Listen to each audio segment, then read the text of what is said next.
एक अष्टमी की रात सिया अपनी बीमार माँ के लिए दवाई लेकर घर आ रही थी। सिया के रास्ते में एक प्राचीन मंदिर पड़ता था, तो वो उस मंदिर के कुछ मिनट आराम करने के लिए रुक गई। तभी उसे लगा कि जैसे मंदिर के अंदर से कुछ आवाज़ें आ रही है। 3 लंबे चौड़े आदमी भागते हुए मंदिर से बाहर आए। उनके हाथ में मंदिर की दान पेटी थी और उनके मुंह कपड़े से ढके हुए थे। सिया को समझ आ गया था कि जरूर ये लोग मंदिर से पैसे चुरा कर भाग रहे हैं। लेकिन उनमें से एक आदमी ने सिया को देख लिया और वो जोर से बोला, अरे अरे सुनो, तुम दोनों उस लड़की को पकड़ो, मैं दान पेटी संभालता हूँ। सिया अपनी जान बचाकर भागने लगी और उनमें से 2 चोर उसका पीछा करने लगे। भागते भागते सिया गांव के पास वाले जंगल में पहुंच गई, जहां उसे एक बड़ा सा महल दिखा। वो महल रानी दुर्गामती का महल था, जिसके बारे में सिया बचपन से कई रहस्यमय किस्से सुनती आ रही थी। सिया के पास कोई चॉइस नहीं थी और वो छुपने के लिए दुर्गामती महल में चली गई। उसके अंदर घुसते ही बहुत तेज हवा चलने लगी।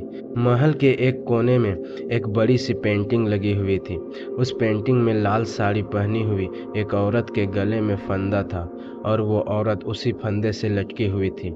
लेकिन ऐसी भयानक पेंटिंग देखकर सिया को घबराहट होने लगी। तभी अचानक दीवार पर लगी वो पेंटिंग धम से नीचे गिर गई। सिया को अचानक बहुत तेज ठंड लगने लगी, तो वो इधर उधर खुद को ढकने के लिए कुछ ढूंढने लगी। ढूंढते ढूंढते सिया को ऊपर हॉलवे में एक कमरा दिखा, जिसका दरवाज़ा बंद पड़ा था। और फिर जोर से हवा चली और वो दरवाज़ा खुल गया। उस कमरे में एक लाल रंग की साड़ी पड़ी थी। उस लाल साड़ी के बगल में एक पुरानी सी किताब भी पड़ी थी। वो हवा से अपने आप खुल गई। सिया ने देखा कि उसमें रानी दुर्गामती के बारे में कुछ लिखा था। वो किताब पढ़ ही रही थी कि उधर वो दोनों चोर सिया को ढूंढते ढूंढते दुर्गामती महल के अंदर आ गए। इन दोनों ने सिया को ढूंढने के लिए अलग अलग डायरेक्शन में जाने का फैसला किया। एक चोर ऊपर चला गया और दूसरा नीचे ही सिया को ढूंढने लगा। सीढ़ियों से ऊपर चढ़ते हुए उस चोर को दीवार पे एक स्विच बोर्ड दिखा। उसने स्विच ऑन कर दिया। ऊपर वाले हॉल की सारी लाइट जल गई। लाइट जलते ही उस चोर को जमीन पर खून के पैरों के निशान दिखे। उसे लगा कि शायद सिया को भागते हुए चोट लग गई होगी और वह उन निशानों को फॉलो करने लगा। कॉरिडोर के कोने में लाल साड़ी पहने एक लड़की बैठी थी। उसकी पीठ उस चोर की तरफ थी, इसलिए वो चोर उसका चेहरा नहीं देख पा रहा था। लेकिन उस चोर को लगा कि वो लड़की सिया है। जैसे ही वो लड़की मुड़ी, उस चोर के पैरों तले से जमीन खिसक गई। उस लड़की ने घूंघट डाला हुआ था और उसका पूरा चेहरा काले बालों से ढका हुआ था। वो चोर को देखकर जोर से चिल्लाई। तभी वहां के जलते हुए लाइट बल्ब एक के बाद एक फूटने लगे। लाइट्स के ऑफ होते ही अंधेरा हो गया और वो लड़की भी वहां से गायब हो गई। वहीं दूसरी तरफ दूसरा चोर सिया को नीचे ढूंढ रहा था। नीचे वाले कॉरिडोर में एक बड़ा सा शीशा लगा था, जिसे देखते ही दूसरे चोर को बहुत अजीब सा महसूस होने लगा।